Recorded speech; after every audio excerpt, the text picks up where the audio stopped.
This is a 1994 Plymouth Voyager, and on the onset, it doesn't seem to be all that cool or all that special, but it's hiding something extremely unusual. Let's take a look. You've probably heard of the Town & Country and the Caravan. Now this is a Plymouth version of those vehicles. And of course, this is one of the earlier minivans. It's not the first generation of the legendary Chrysler minivan. It's actually a second generation, still based on the K platform though, which was the Lee Iacocca design that saved Chrysler from bankruptcy. Now this second generation was available in lots and lots and lots of different configurations, but this one's pretty funky. This is an absolute unicorn of a minivan. You see, for a long time these vehicles were used to haul kids and stuff to and from soccer practice, and they got used up, they got really cheap, and then they got thrown away.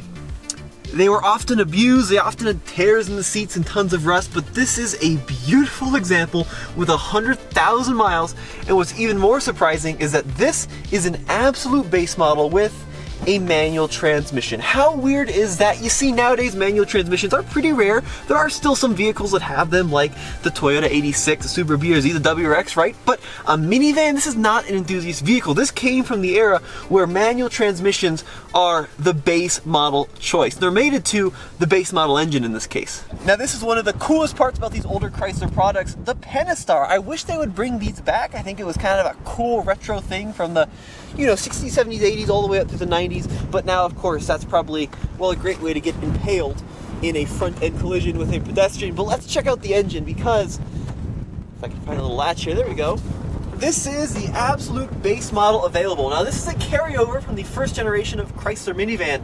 The 2.5 liter four-cylinder, transversely mounted. It makes a whopping 100 horsepower. Now there were also versions of the Voyager and then like the Caravans that had a Mitsubishi-based V6, but if you wanted the manual transmission, you had to get the base model engine. Of course, front-wheel drive. This was the same engine you'd find in a lot of the 1980s K cars, and it made its way all the way up through, I think, 1995. It debuted in the early 80s.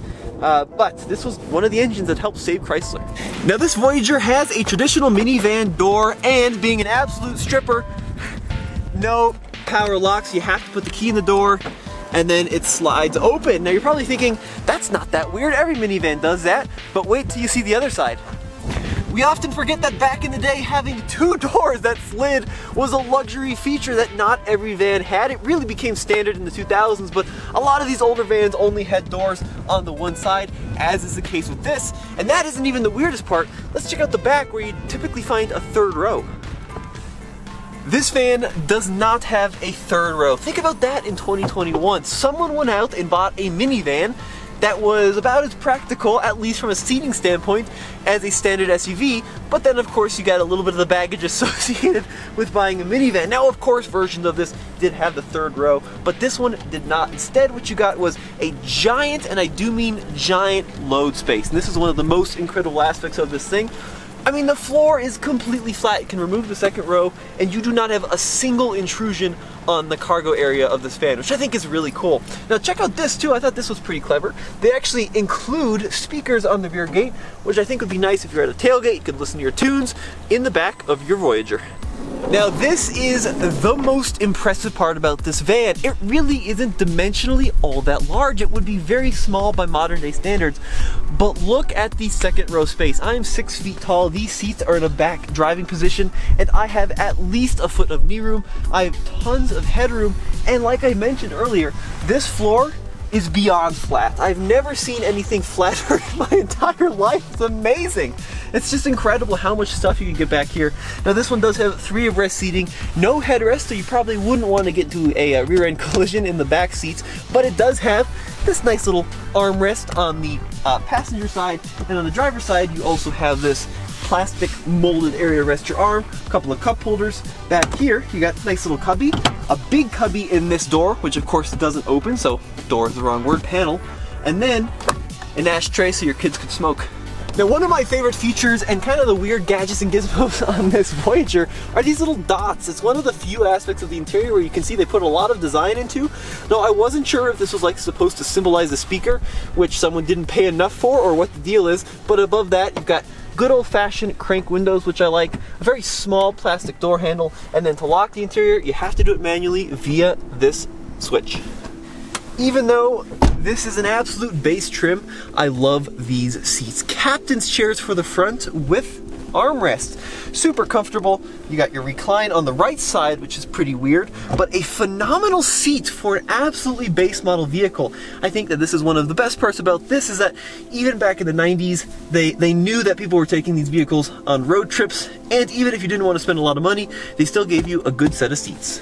Very simple dash design, very hard black plastics as you'd expect from a 1990s Chrysler. Fun fact, this era of minivan was the first van to incorporate a standard driver's side airbag, and then a little bit later on in the 90s they also gave you a passenger side airbag, so there was some thought given to safety. Hilarious gauges on this Voyager because you basically have these like 3 little pods with a gauge per pod. So on the left you have the single largest temperature gauge I've ever seen, and then in the middle you have a speedometer, which is just slightly larger than the temperature gauge, and then to the right of that is the fuel gauge, which once again is enormous.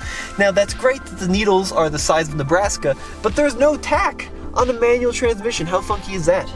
Up on top of the dash, we have something called the Information Center. Sounds very 1990s, 1980s retro, but as far as I can tell, the only information it gives you is the airbag warning and then the seatbelt warning. That's it. There's a check engine light and then oil pressure down here in the gauge cluster, but the Information Center, I mean, that's not information. That's just a mandatory requirement by law. Now, the owner of this van, Branden, was telling me he's not entirely sure that this came equipped with the radio from the factory, and I may have to agree with him because this little switch, which is very much aftermarket, this turns the whole radio on and off. So this whole thing might be aftermarket. Now, below the radio, we do have 3 ginormous air vents. They do swivel, and below that are the super basic climate control. So we've got AC, which is a nice feature, and then you've got little push buttons for the different zones, and a little bit like a whack-a-mole game. Each one kind of pops out when you push another one in, and then the temperature slider. Now below that is something a little bit interesting. So we have 2 cup holders which slide out, and then an ashtray. One of the biggest ashtrays I've ever seen, but you'll notice when you slide out the ashtray, the cup holder assembly comes with it, and then they designed it so that you could have cigarettes and your drinks at the same time, which was very, very American. And below that is just a ginormous, good old-fashioned empty cubby. So Branden, thanks so much for coming down on this freezing cold day to show me this really cool 94 Voyager. So what's the story of this van? How did you find it? So I go to the dealer auctions, and this just happened to be sitting there, and I couldn't believe it, and I knew all the dealers there would look at that and go, oh, I don't want that on my lot. So I figured, I'm like, well, I love weird, old, quirky cars, and you never see these with a manual transmission, so I just had to get it. Yeah, I went into a little bit of a bidding war, but I got it. So do you know the story of this vehicle? Like, was it sold to a dealer? How did this end up in a dealer auction in such great shape? So it was donated to charity, and I know that vehicles that are donated to charity, I think, are required to be sold at auction, so that way it does get fair market value. Okay. And yeah, somebody had donated it to some charity. I don't know what charity it was, but that charity put it in the auction, and then I was the lucky recipient. That's such a cool story. Yeah. Now, first impression, I mean, this is such a weird thing to be driving in such a boxy utilitarian vehicle with a 5-speed, right? It is, yeah. And the shifter to me seems kind of low, like you almost have to reach down to kind of get it. But dude, yeah, you're totally right. And like the captain's chair with the armrest is cool, but just like reach down past the armrest to reach the shifter. That is awesome. Now, surprisingly, right, 103,000 miles. Someone really maintained this well, and it feels remarkably tight. Yeah, it's in great shape. Whoever had this really took care of it. I'm guessing by the condition of the paint, it was kept in a garage and kept nice, and they only drive it maybe to church on Sundays. Yeah, totally. And you know, I was kind of giving 1990s Chrysler build quite a little bit of heck, but like, it's remarkably squeak-free. Yeah. I was kind of expecting to jump in this and get all sorts of weird squeaks and rattles, but it's just none of it. No, it's held up well over the time's done okay for this vehicle. Now, of course, front-wheel drive, so it's not exactly a performance machine, right? Right. Although I wasn't sure, you might be able to get this generation in all-wheel drive. I have to look that up. You can, actually. Can you? They did come with all-wheel drive. And there are people out there that have bought those in all-wheel drive and have kind of lifted them up and put big knobby tires on them and stuff like that. So it's kind of cool. And you could also get these in a turbo, believe it or not. But I don't know if the turbo is available with a manual or not. But I know that was available.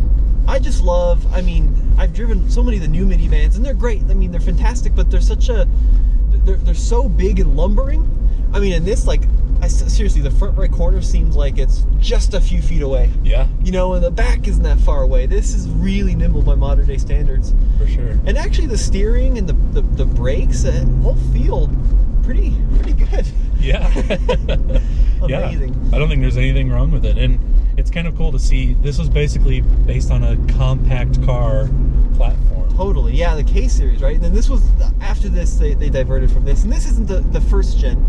I've actually got a buddy who worked for Jalopnik. His name is David Tracy, and he has one of these in Europe with the diesel engine. Oh, wow. So they did a diesel one of these. Now, no tachometer, so it's kind of funky driving a manual without a tach. Yeah. By modern standards. You just have to kind of hear it, I guess. Is it fast? No. Not really. It's not really fast, though. Nope. But I do have to say, like, if you just wanted a funky old classic, but you also had kids, right, and you didn't want to spend a lot of money, this is kind of a cool way to experience a different era, and still have it be practical. And because of the manual, it's fun to drive. Like, I'm sure an automatic is better for 99% of people, but this is really what makes this thing special. Absolutely. Very cool. Well, Branden, thank you so much for showing me your van. Now, I understand that you're going to sell this, and maybe what we can do is, once you find a place to sell it, I'll be sure to include it in the comment section. I'll pin a comment, okay, so that people can bid on it or whatever, and maybe own this. Yeah, that'd be great. Well, a huge thank you to Branden for bringing out this cool piece of American history, and we'll be sure to inform you guys on how you could be the very owner of this exact minivan, which is pretty cool.